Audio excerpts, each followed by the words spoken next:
결국에는 어떤 성장하고 싶고 지금보다 약간 변화하고 싶다라고 했을 때 필요한 건 경험의 수집인 것 같아요. 일과 삶의 밸런스라고 했을 때 단순히 저녁이 있는 삶만이 밸런스가 맞다라고 보기는 좀 어렵거든요. 그 시간을 내가 내 입맛에 맞게 나의 즐거움이나 행복에 맞게 채워 넣을 줄 아는 노력을 한번 고민해 볼 필요도 있지 않나 라고 생각을 합니다. 질문하는 아이가 생겼어요. 진로에 관심을 가지기 시작했죠, 아이들이. 끊임없이 진로교육 요소가 제시되고 있다는 거.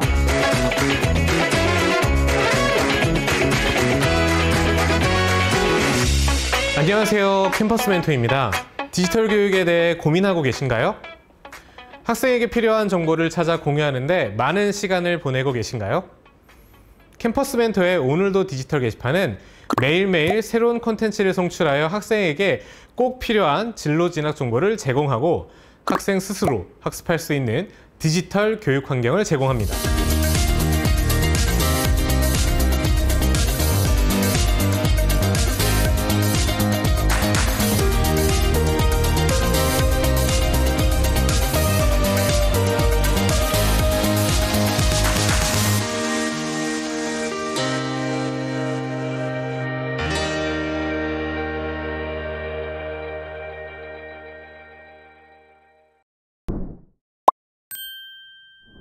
안녕하세요. 티타임의 마스터 친절한 동준씨. 오늘도 선생님들과 함께 하기 위해서 이렇게 달려왔습니다. 네. 자, 오늘도 교사들의 성장 시간 티타임을 오픈해 봤는데요. 오늘 아마 선생님들께서 방학식을 한 학교가 있을 것 같아요. 네. 자, 방학하신 분들 축하드리고요. 아직은 안 하신 분들은 조금만 더 파이팅 해주시면 좋을 것 같습니다. 오늘 그래서 선생님들 방학하는데 어떠한 그 무거운 주제보다는 좀 더 가볍고 힐링할 수 있는 주제로 선정을 좀 했습니다. 자, 그러면 오늘의 팀메이트 조재영 디렉터님을 만나봐야겠죠? 조재영 디렉터님을 박수로 모시겠습니다. 박수 주세요. 네. 자, 우리 조재영 디렉터님께서 함께 해주셨는데 우리 선생님들, 우리 시청자분들께 한번 인사 한번 해주시죠. 오늘부터 방학하는 학교가 굉장히 많다고 또 저희 MC님한테 전해 들었는데 부디 오늘 여러분들이 좀 너무 기존에 일하시던 것들, 학생들 걱정, 뭐 입시 이런 것들 너무 신경 쓰지 마시고 그냥 뭐 한 학기 동안 내가 좀 어떻게 지냈지라는 좀 이런 것들을 좀 돌이켜보는 그런 시간으로 좀 편안하게 들어주셨으면 좋겠습니다. 네. 오늘 조재영 디렉터님을 모셨는데 저는 좀 개인적으로 이런 생각이 들었어요. 야, 우리 조재영 디렉터님이 전 세바시 PD셨거든요.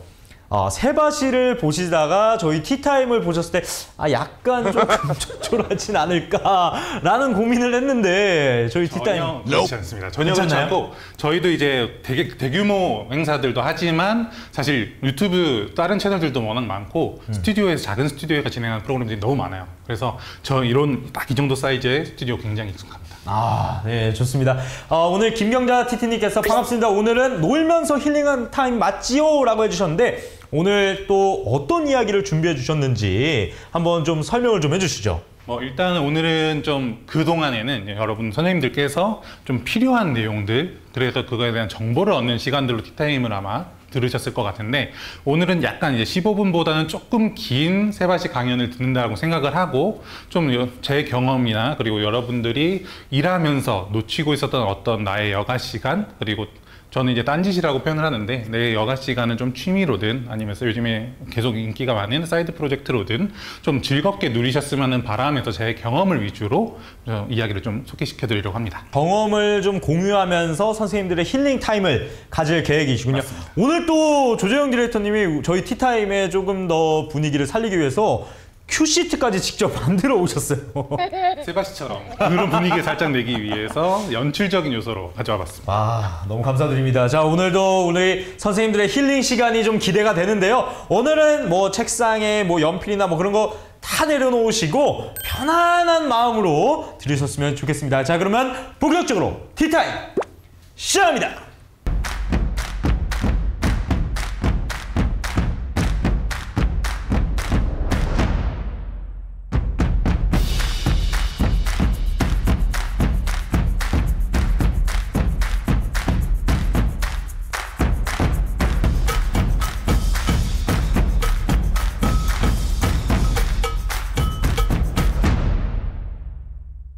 네, 반갑습니다. 저는 오늘 여기 보이시는 것처럼 강연 제목은 회사 밖에서 딴짓 112개, 112개를 경험하고 깨달은 비밀. 이런 약간 세바시 썸네일처럼 이렇게 제작을 해서 준비를 해봤는데요. 뭐 제목보다는 저는 좀 어떤 라이프 스타일을 좀 추구하는지, 그리고 여러분들은 예전에 좀 취향이라는 단어를 좀 되새기시면서 내가 무엇을 좋아했는지, 혹은 뭐 과거에 내가 좋아했었던 게 있었는데 요즘 못하고 있는 게 있을 수도 있거든요. 이런 것들에 대해서 나를 조금 더 돌아보는 시간을 저희 한 30분에서 40분 사이 동안 얘기를 나눠보도록 하겠습니다. 일단 저는 이제 프립에서 경험을 기획하고 있다고 말씀을 드리는데요. 경험기획자 조재영이라고 항상 소개를 하고 있습니다. 사실 저는 직업을 몇 번 바꿨어요. 그래서 처음에는 7년 정도 기자로 일을 하면서 처음엔 스포츠 신문에서 일을 하다가 경제지를 좀 넘어서 이제 여러분들이 아마 선생님들한테 가장 익숙할 세바시, 세상을 바꾸는 시간 15분 강연 브랜드에서 이제 강연의 팀장으로 2년 정도 일을 했습니다. 그렇게 이제 세바시에서 한 2년 정도 일을 한 다음에는 이제 프립이라는 이제 스타트업, 저는 이제 스타트업에 이제 이직한 지 한 2년, 또 이제 2년 가까이 됐는데, 저희는 좀 간단하게 소개를 하면은 취미 여가 플랫폼이라고 이해를 하시면 돼요. 뭐 여러분들이 취미를 좀 뭔가 온라인으로 공부하고 싶을 때는 클래스 101이나 이런 것들을 좀 들어보셨거나 이용을 해보셨을 것 같은데, 저희는 좀 오프라인의 직접적인 경험을 통해서 뭐 여러분들이 원하는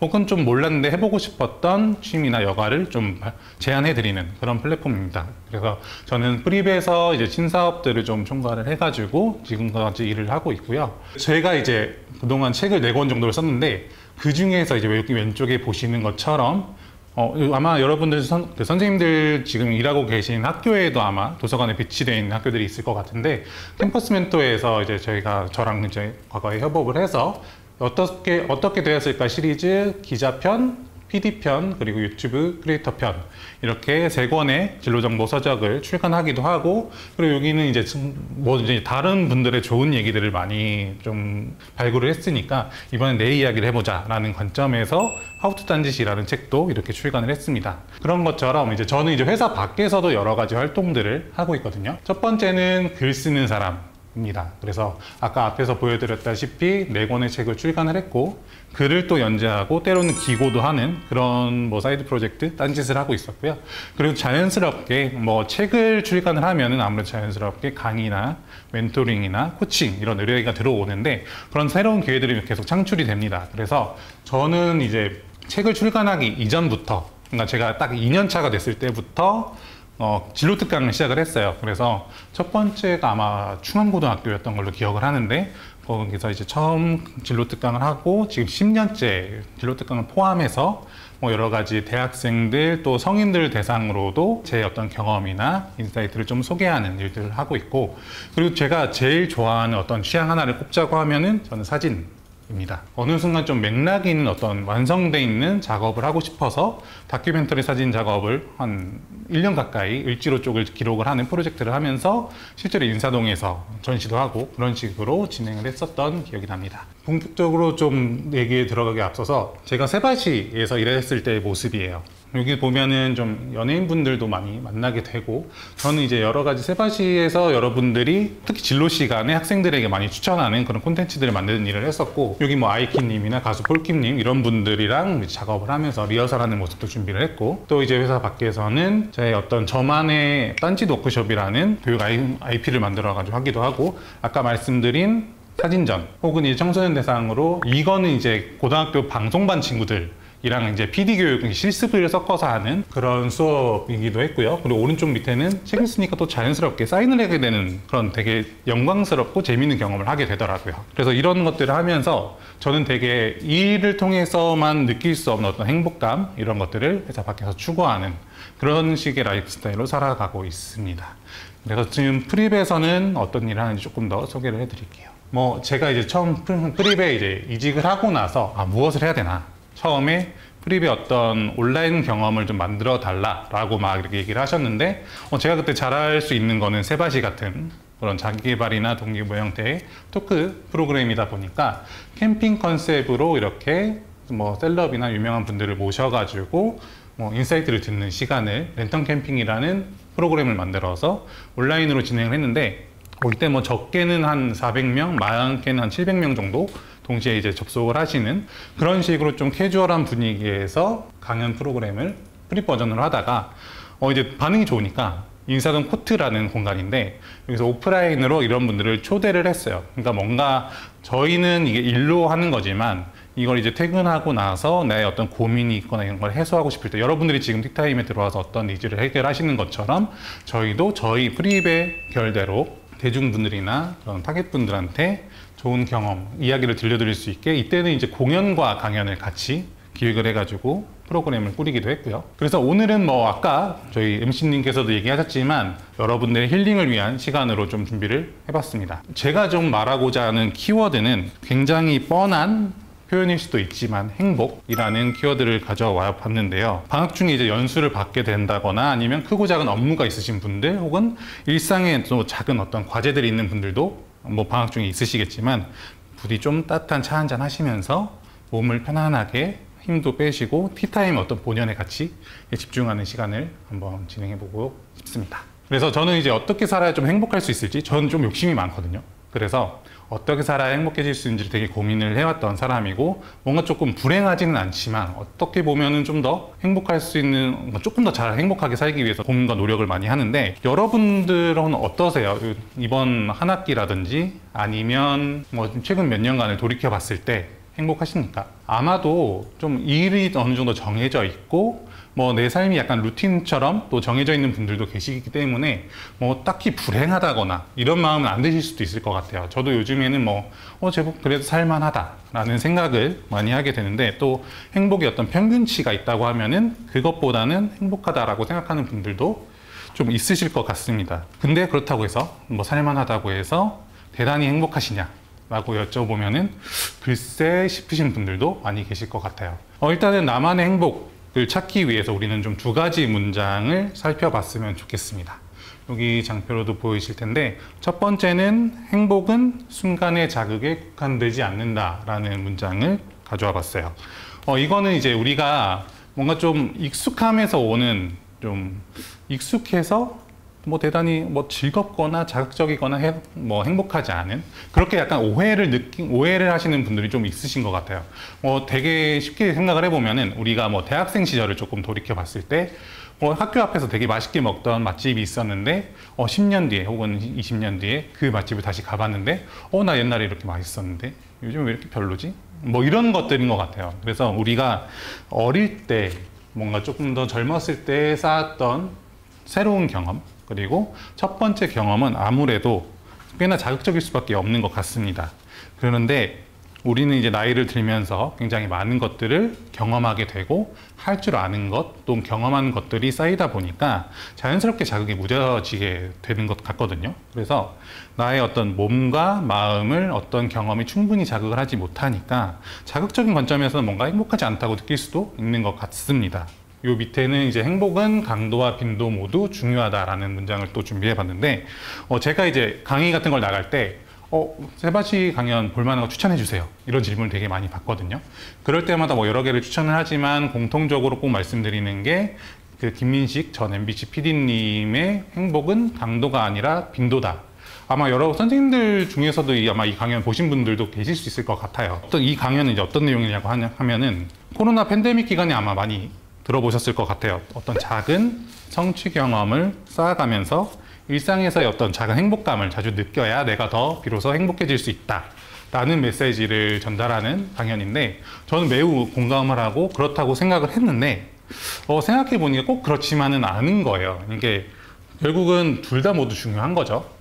이거는 이제 제 책이 아닌 다른 책을 한번 그 안에 문구를 준비해 봤는데 행복은 순간의 기분이기도 하지만 동시에 삶의 행복이기도 하다라는 최인철 작가님의 굿라이프라는 책의 한 문장을 한번 가져와 봤습니다. 우리가 순간의 어떤 자극의 관점에서 즐거운 기분을 느끼는 것도 너무나 중요하지만 결국은 내가 살아가는 어떤 방향을 내가 명확하게 인지를 하고 있거나 아니면 간혹 이제 내 방향을 정해서 움직이고 있다고 생각을 하는데 끌려다니는 것처럼 느껴질 때도 있어요. 그럼 뭔가 어떤 주도적으로 뭔가를 살아가지 못하는 거에 대한 어떤 아쉬움이 불행까지는 아니어도 뭔가 지금의 행복감에 영향을 주는 경우도 많이 있을 것 같고요. 그래서 저는 이제 지금보다 행복해지기 위해서 우리가 무엇을 해야 될까? 저는 시간을 컨트롤해야 된다고 생각을 합니다. 제 책 이제 How to 딴짓에 이런 문장이 나오는데요. 내가 사랑하는 것들로 나의 시간을 채우는 게 좀 중요하다는 거는 저는 이제까지 나이가 들면서 어떤 것들을 느끼냐면 내가 뭔가 책임져야 될 게 사실 많아지잖아요. 일적으로도 그렇고 관계, 가정적으로도. 그러면서 제가 뭔가 의무적으로 해야 하는 것들, 이게 뭐 꼭 의무라고 느끼지 않더라도 해야만 하는 것들이 분명히 있죠. 그런 것들이 내 전체 24시간에서 차지하는 파이가 굉장히 늘어나게 됩니다. 그러다 보면은 뭐 지금보다 뭐 우리의 청소년기, 대학생 때 시절, 아니면 사회초년생 때 좀 느꼈던 어떤 자유로운 내가 뭔가 결정하고 내 즐거움을 위해서 했었던 것들, 그런 것들이 자연스럽게 후순위로 밀릴 수밖에 없는 것 같아요. 저는 그걸 이제 여가 시간의 개념으로 설명을 하는데, 하루가 이제 24시간 중에서 우리 대부분 한 점심시간을 포함해서 9시간 정도 되는 업무 시간을 법적으로 이제 요구를 받는데, 물론 이제 어떤 분들에 따라서 더 많은 일을 하시는 분들도 계실 거고 더 적은 일을 하시게 되는 경우도 있을 것 같습니다. 근데 그걸 빼고 이제 15시간 정도 남는데 이걸 여가 시간이라고 한다면은 이 15시간 안에는 우리가 절대적으로 휴식을 취해야 되는 시간이 있어요. 수면 시간이 있을 거고, 물론 업무 시간에도 점심시간이 포함되어 있겠지만, 뭐 이 시간이 한 6시간에서 9시간 정도 되지 않을까라고 생각이 들고, 이 시간을 제외하면은 우리에게는 하루에 짧게는 4시간에서 5시간, 길게는 한 뭐 8, 9시간 정도 되는 여가 시간이 주어집니다. 그 시간이 되게 중요하다고 저는 생각을 해요. 그래서 우리는 이 시간을 어떻게 보내고 있을까를 좀 생각해 봐야 되는데, 저는 뭐 이 안에 있는 여러 가지, 뭐 이걸 내 즐거움을 통해서 취미를 채워 넣으셔도 됐고, 또 성장하기 위해서 배움을 위한 시간으로 넣으셔도 될 것 같습니다. 뭐 평상시에 티타임이 이런 시간이 될 수 있겠죠. 그리고 나의 건강을 통한 또 어떤 힐링을 위해서 운동을 하시는 분도 계실 거고요. 또는 저는 이제 창작을 하면서 시간을 많이 보내기도 하고, 또 이 시간에 어떤 약간 밀린 몰잠을 잔다든지 추가적인 휴식을 취해야 할 때도 있을 것 같습니다. 그래서 저는 이 시간을 보내는 방식을 저는 사이드 프로젝트라고 되게 부담스럽잖아요. 그래서 사이드 프로젝트보다는 딴짓이라는 표현으로 제안을 드리고 있고, 그 말은 사회적 책무에서 벗어나서 내가 좀 더 하고 싶은 일을 주도적으로 해보자. 이게 지금 우리나라에는 좀 중요한 것 같아요. 저를 포함해서 한국인들이 되게 부지런하잖아요. 그리고 부지런해서 그런지 모르겠는데 일하는 시간에 대한 중요성, 그리고 일을 더 잘하고 어쩌면 이 안에서 어떤 아이덴티티를 찾기 위해서 굉장히 많은 노력과 고민을 하는데, 여가 시간을 충분히 고민하고 있는지는 좀 생각해 볼 필요는 있는 것 같습니다. 왜냐하면 우리가 일과 삶의 밸런스라고 했을 때 단순히 저녁이 있는 삶만이 밸런스가 맞다라고 보기는 좀 어렵거든요. 그 시간을 내가 내 입맛에 맞게, 나의 즐거움이나 행복에 맞게 채워 넣을 줄 아는 노력을 한번 고민해 볼 필요도 있지 않나라고 생각을 합니다. 그래서 지금 뭐 일상의 편안함이 행복이라고 생각하시는 분도 계시고, 그러면 이 평안함을 또 어떻게 느낄 것인지, 뭐 단순히 또 집에서 약간 편한 고요한 시간을 보내는 것도 방법일 수 있겠지만, 내가 좋아하는 어떤 경험을 하면서 또 평안함을 느끼는 경우도 있겠죠. 근데 또 때에 따라서는 육아를 하다 보니까 자연스럽게 또 육아에 들어가는 어떤 리소스들, 노력들, 그리고 이런 것들이 쌓여서 물리적으로 저를 힘들게 하는 경우도 많이 있죠. 그래서 저는 이 시간을 좀 더 내가 뭔가 좋아하는 것들을 채우셨으면 해요. 이 안에는 좋아하는 것, 그리고 그동안에 하고 싶었는데 못했던 것이 포함될 거고, 사랑하는 것, 아까 아이에 대한 얘기들도 있을 거고, 여기 또 가치를 느끼는 부분들도 포함이 될 텐데, 뭐 좋아하는 것에는 뭐 취미나 또 덕업일치하는 경우도 있겠죠. 좋아하는 일도 포함이 될 거고, 하고 싶었던 거는 미뤄놨던 여행을 간다거나 뭐 작가가 되어 본다거나 여러 가지 경험들이 여기에 포함이 될 것 같습니다. 그런데 업무 시간은 어떻게 하면 좀 잘 보내는지가 조금 명확해요. 좀 더 내가 성장하고 어떤 성취감을 느꼈을 때 행복해지거든요.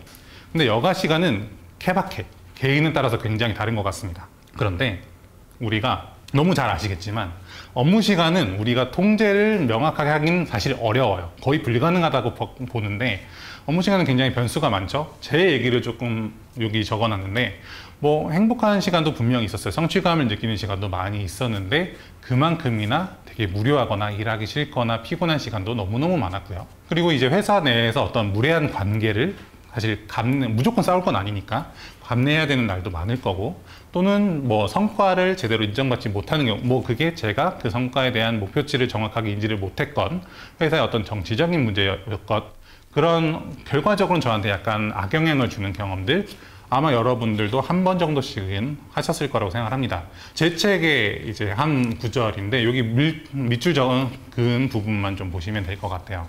어쩌면 우리가 불행한 이유는 스스로 결정하지 못하는 것들로 내 시간을 채워서일지도 모른다 라고 생각을 합니다. 이게 점점 우리가 나이가 들고 책임져야 될 게 많아질수록 그렇게 되는 강화되는 좀 악영향이라고 생각이 들고요. 그래서 업무 시간보다 내가 컨트롤할 수 있는 가능성이 높은 여가 시간을 설계하자라는 얘기를 좀 돌려서 얘기를 해봤습니다. 그러니까 저는 24시간, 그러니까 내가 행복하려면 그냥 내가 살고 싶은 대로 사는 게 사실은 행복이라고 생각을 하는 주의예요. 근데 뭐 그거는 이제 개인에 따라서 생각하시는 가치가 다르실 수 있겠죠. 근데 저는 24시간을 내가 그리는 모습과 가깝게 채워넣는 것 자체가 어떤 개인의 라이프 스타일을 완성시키는 그런 노력이라고 생각을 합니다. 그래서 내가 원하는 라이프 스타일을 잘 알고 적극적으로 추구할수록 행복에 가까워지지 않을까. 그래서 오늘 그 오전에 서촌의 호전다실이라는 차 공간이 있어요. 거기 대표님을 인터뷰를 하고 왔는데 그 대표님도 마지막에 이 얘기를 하시더라고요. 나의 취향을 안다는 거는 결국 나를 아는 일이다. 근데 우리는 대부분 교육을 할 때도 그렇고 우리 서로 친한 사람들끼리 얘기를 하면서도 나를 아는 게 중요하다는 걸 너무나 잘 알고 있지만 그게 일적인 부분, 어떤 우리가 해야 되는 부분에 대해서 그쪽에 고민이 좀 치우쳐져 있는 게 있는 것 같습니다. 그럼 물론 이제 너무 취미를 잘 하고 계시는 분들도 그런 분들은 조금 더 나은 환경이 있다라고 저는 생각이 들고요. 그래도 우리가 취향이라는 단어를 뭐 사전적인 의미를 먼저 체크를 해보면 어떤 사물에 대해서 사람의 흥미나 관심이 쏠리는 방향이나 경향이라고 적혀져 있는데 뭐 이게 조금 구구절절하기도 하고 조금 어려운 말인 것 같기도 해서 되게 단순하게 얘기를 하면 저는 그냥 그저 마음이 끌리는 것이라고 표현을 하고 싶습니다. 잘하고 말고는 다음 문제인 것 같아요. 그러니까 나의 어떤 취향을 찾을 때 오감을 다 건드리게 되거든요. 어느 순간 저도 뭐 사진이 좋아서 사진을 시작하면 이건 시각을 건드리는 거고 그러다가 오디오에 관심이 생겨서 청각을 그리고 요즘에는 커피나 차를 이제 소비를 하면서 후각이나 미각을 또 건드리게 되고 이런 취향을 찾다 탐색을 하다 보면은 어느 순간 이게 내가 좀 추구해야 될 취향이다 라는 게 결정이 되는 순간이 있어요. 그러면 그거는 더 딥하게 파고들면서 뭐 자격증을 딴다거나 또는 그 취향을 같이 향유하는 모임을 만들어서 운영을 한다거나 혹은 그런 모임에 개인적으로 향유를 하시다가 그런 모임에 참여해서 함께 같은 취향을 가진 사람들을 만난다거나 이런 것들이 여기에 해당되는 것 같아요. 저는 이제 아까 앞에도 나왔던 사진인데 제 하우투 딴지 책에 아주 간단한 워크시트가 있는데 이거를 디벨롭을 해가지고 딴지도 워크숍이라는 2시간 반 정도 되는 교육 프로그램을 만들어서 1년 정도 운영을 하고 있는데 이걸 통해서만 그래도 수백 명 가까이 이제 직장인 분들 위주로 혹은 대학생, 직장인 때로는 저보다 나이가 한참 많으신 분들도 신청을 하세요. 그러니까 뭔가 어떤 딴짓을 하고 싶은 어떤 열망이 있으신 분들이겠죠. 근데 이런 분들 중에 굉장히 다양한 사례들이 많아요. 근데 그럼에도 이제 대부분 적게는 한 4명, 많으면 한 14명 정도가 모여가지고 함께 이런 프로그램을 하는데 내 취향을 명확하게 알고 있는 분도 있고 아까 말한 탐색 단계, 그냥 이것저것 도장 깨기를 한번 해보시는 분도 계시고 근데 전혀 이런 거에 고민을 못 해본 분도 같이 와서 얘기를 하는 거예요. 그러면 이런 고민을 못 해봤던 분은 내가 지금까지 살아온 어떤 방향이나 이게 맞나? 라는 걸 한번 멈춰서 열심히 달려왔으면 멈춰서 체크를 해보게 되는 거고 여러 가지 좀 고민과 생각을 하게 하는 그런 시간으로 지금 구성을 하고 있는데 이 중에 한 분의 사례가 조금 독특한 케이스가 있어가지고 소개를 해드리려고 합니다. 중년의 여성분이었고요.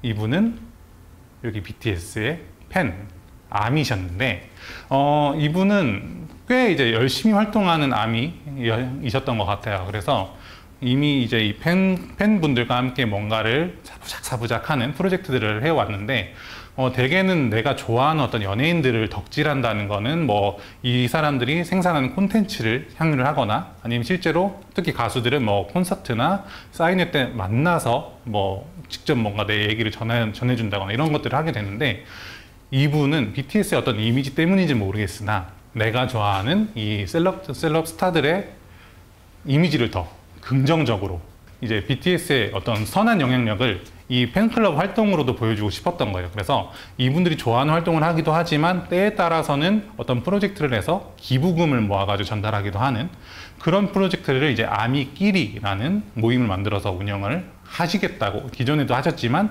더 잘 구성해서 운영을 하겠다고 이제 선언하고 가시는 분도 계셨습니다.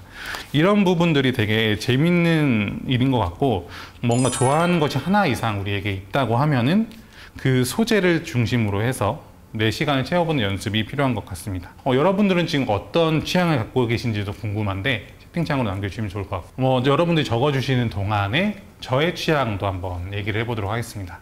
일단 이 사진과 글쓰기는 좀 노란색으로 제가 동그라미를 쳐놨습니다.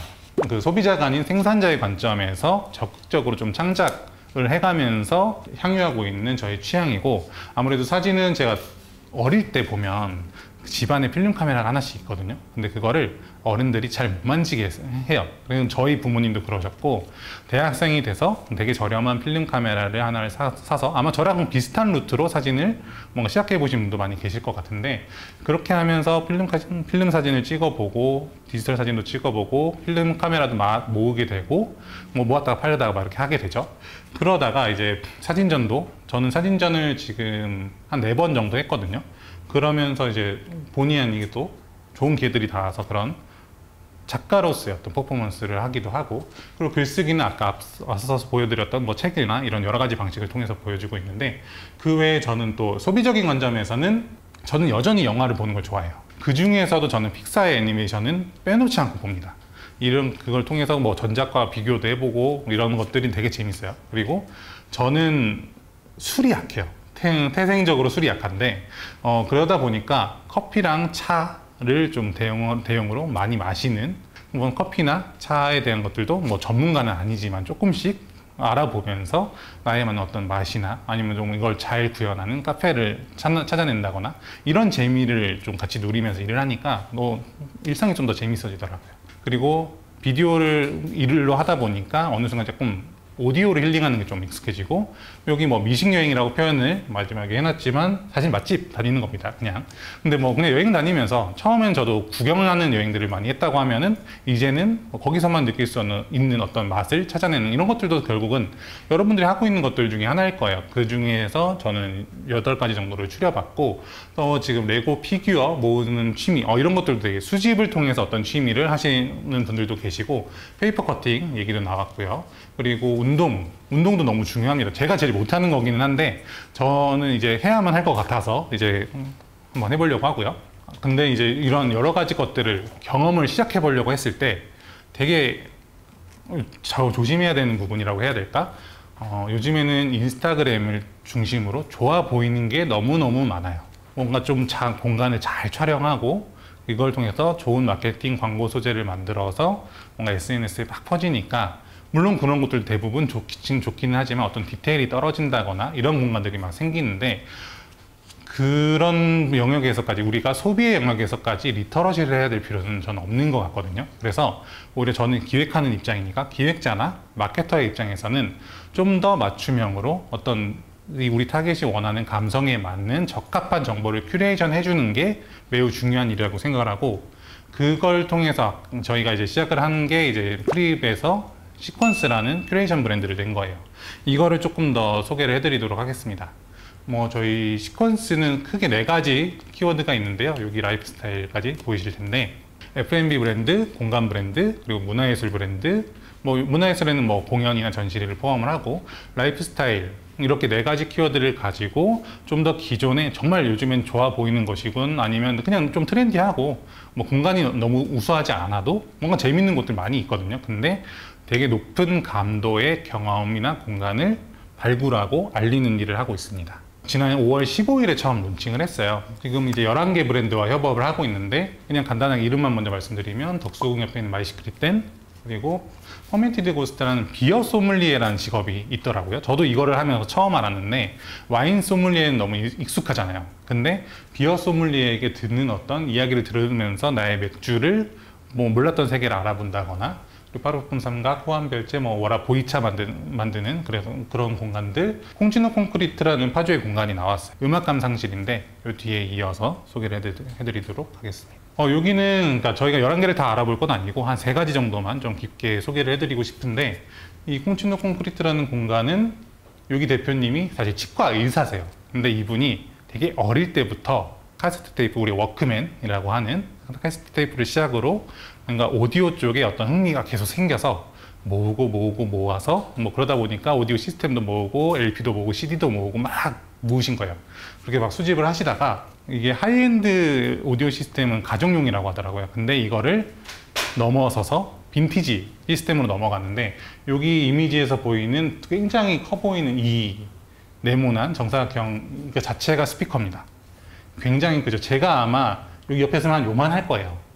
그래서 이게 1920년대, 30년대에 미국이나 유럽의 3,000석 규모의 극장을 채우는 그런 스피커예요. 근데 이분이 이거를 수집을 했는데 집에서 들을 수 없으니까 나의 음감실을 만들어야 되겠다. 물론 이분이 치과의사라는 직업을 가졌기 때문에 이런 프로젝트가 또 실현이 되었을 수 있겠지만, 그걸 떠나서 일단 내가 음악을 듣고 싶어서 그 전용 공간을 만들었고, 이 공간에서는, 여긴 카페가 아니거든요.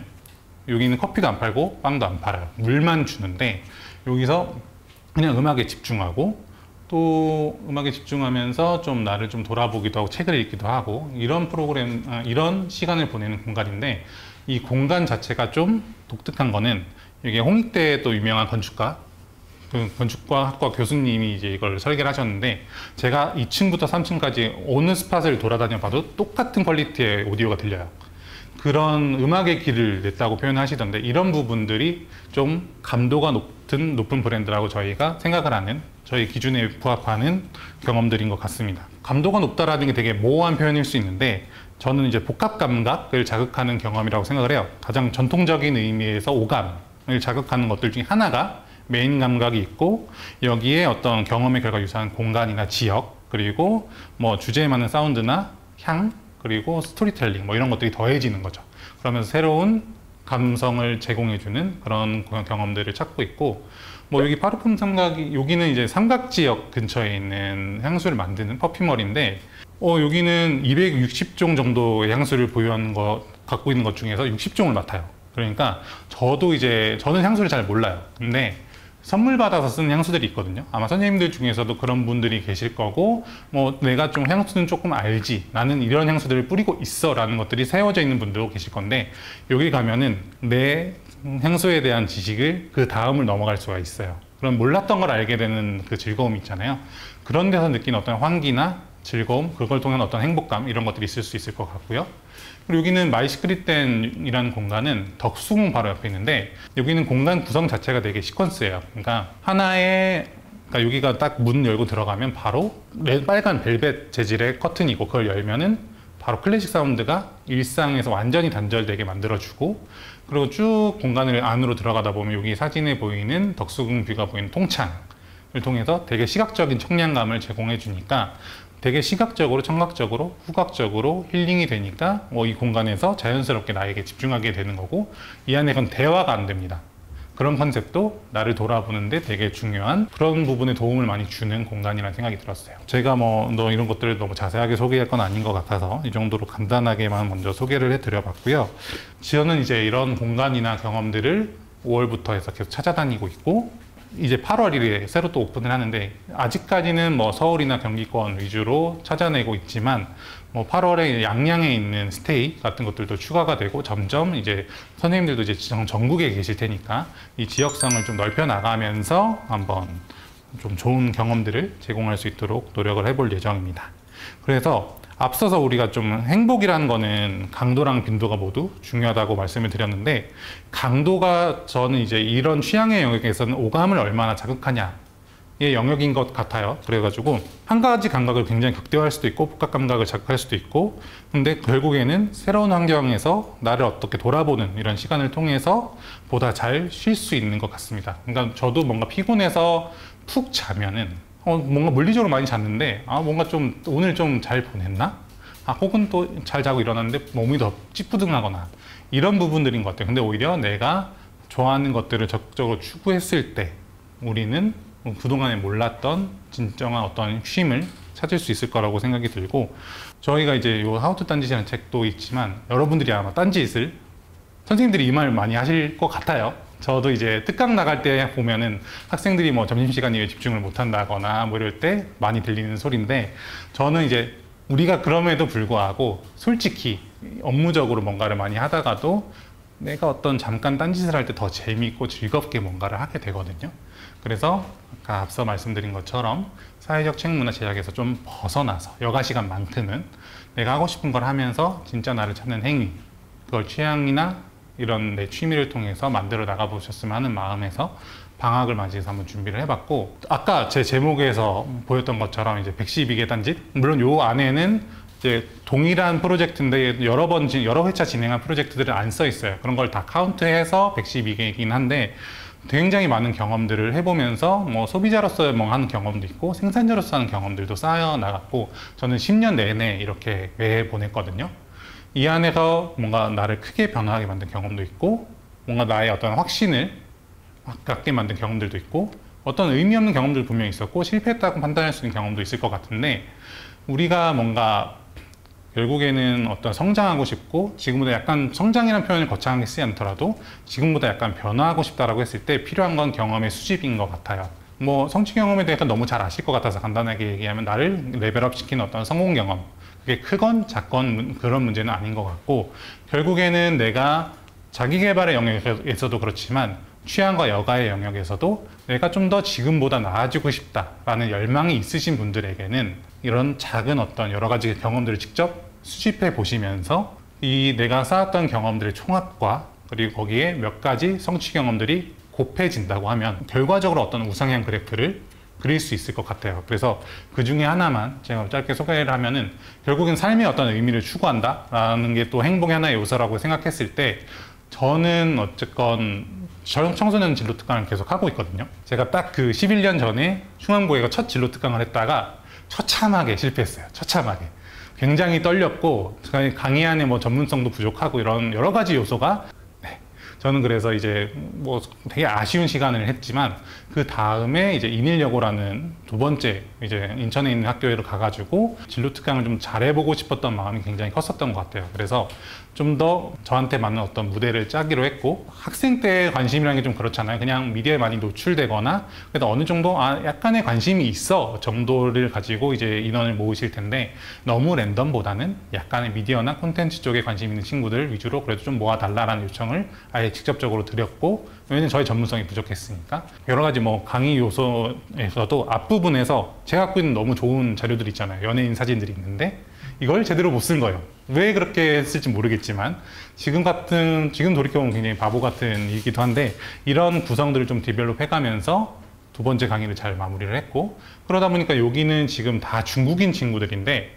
한국에서 박사과정을 하는 친구들이에요. 한국의 어떤 미디어 트렌드를 강의를 해달라고 요청을 받아서 강의를 하기도 하고, 그 코로나 시기에는 기자교육을 좀 VOD 형태로 해달라고 해서 요청을 받아서 또 이런 강의로 연결되기도 하고, 줌 강의 너무나 많이 선생님들도 이제 너무 많이 해보셨겠지만, 줌 강의들 제 경험을 나누면서 어떤 즐거움이나 행복감을 느끼는 사람이기 때문에 순차적으로 제가 잘할 수 있는 시간을 두고 성장하는 방식을 택했고, 첫 번째 강연을 실패라고 제가 규정을 한다고 했을 때, 저 두 번째 강연을 제가 도전하지 않았다면 어떤 새로운 환경, 어떻게 보면 내가 조금 두려울 수 있는 환경에 나가지 못했다고 하면은 이 뒤에 이어지는 수많은 기회들, 어떻게 보면 크고 작은 성과들이 없었을 거라고 생각을 합니다. 이게 취향이든 자기개발이든 마찬가지라고 생각을 하고요. 진로의 영역도 마찬가지고.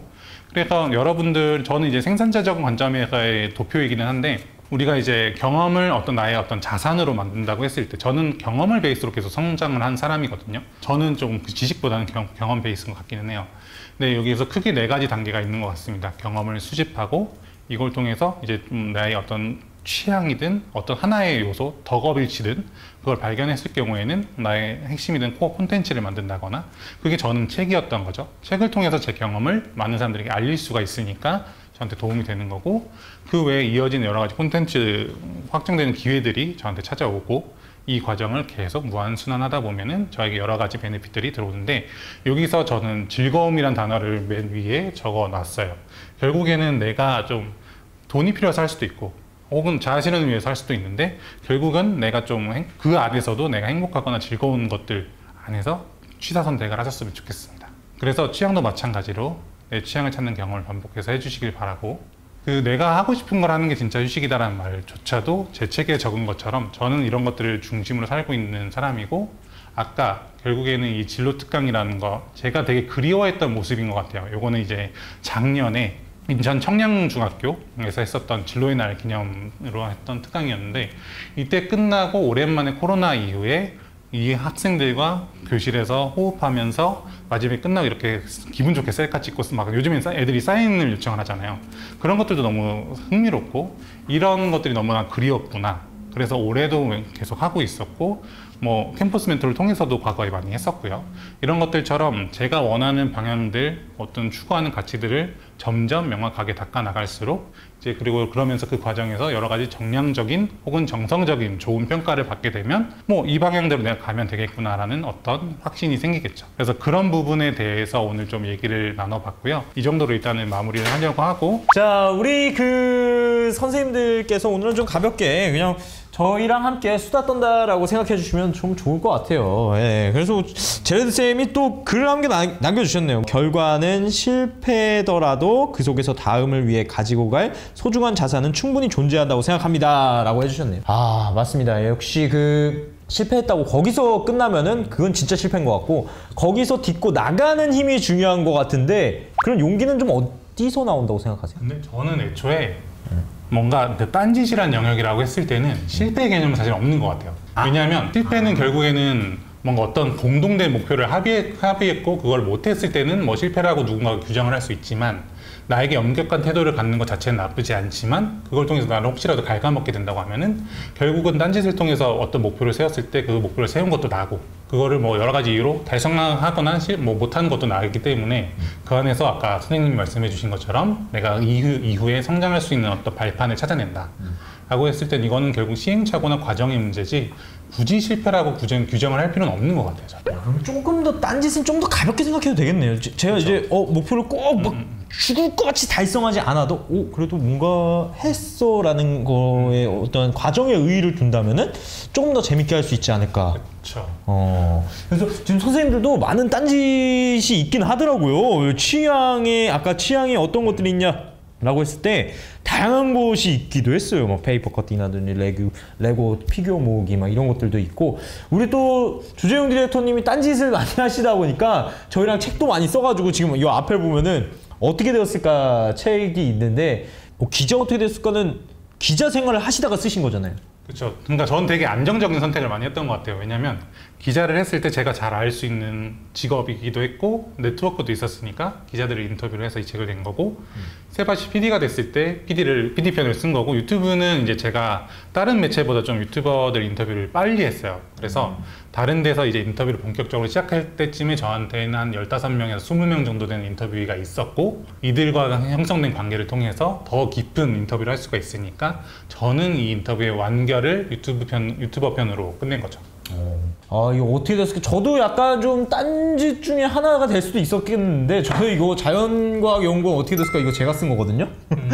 저도 한번 요 좀 프로젝트로 제가 사실은 전정학과의 공대 출신이다 보니까 이 교육업계랑은 정말 다른 길을 또 갔다 왔기 때문에 이런 것도 한번 제 입장에서 한번 아이들에게 좀 도움이 될 수 있겠다라고 해서 한번 또 도전을 해봤는데, 그 완수하니까 또 거기서 좀 뿌듯함이 나오더라고요. 그 즐거움이 있어요, 확실히. 그래서 그냥 물리적으로 쉬는 거가 대부분 쉼이라고 생각을 하는데 꼭 그렇진 않더라고요. 그래서 나한테 정말 맞는 쉼이 정말 뭔지를 몸을 움직였을 때 되게 잘 쉬었다, 잘 뭔가 여가를 보냈다라고 생각하는 분들이 있는 반면에 진짜 뻗으셔야 되는 분들도 있거든요. 그런 것들을 좀 생각을 해보시면 좋지 않나 생각합니다. 알겠습니다. 오늘도 그 시간이 좀 많이 흘러가지고 오늘은 좀 여기까지 진행을 하고, 우리 선생님들께 뭐 마지막으로 해주고 싶은 말씀이 있다면 좀 해주시죠. 뭐 사실 아까 좀 강의 중간에 얘기를 했는데, 취향도 결국 나를 알아가는 일이다라는 거를 좀 다시 한번 기억을 해주시면 좋을 것 같아요. 그래서 저는 오늘 한 게 강의가 아니라 사실 강연에 가깝기 때문에 하나의 메시지만 기억하라고 하면은 딱 그 얘기였습니다. 저희는 그러면 이 정도로 마무리하고, 필요한 것들이 있으면 혹은 뭐 진로 특강이라든지 여러 가지 선생님들께서 저한테 원하시는 부분이 있으면 저는 전국으로 다 가거든요. 그러니까 뭐 여러 가지로 요청 주셔도 좋을 것 같습니다. 네, 조재용 디렉터님이었습니다. 감사합니다. 감사합니다. 네.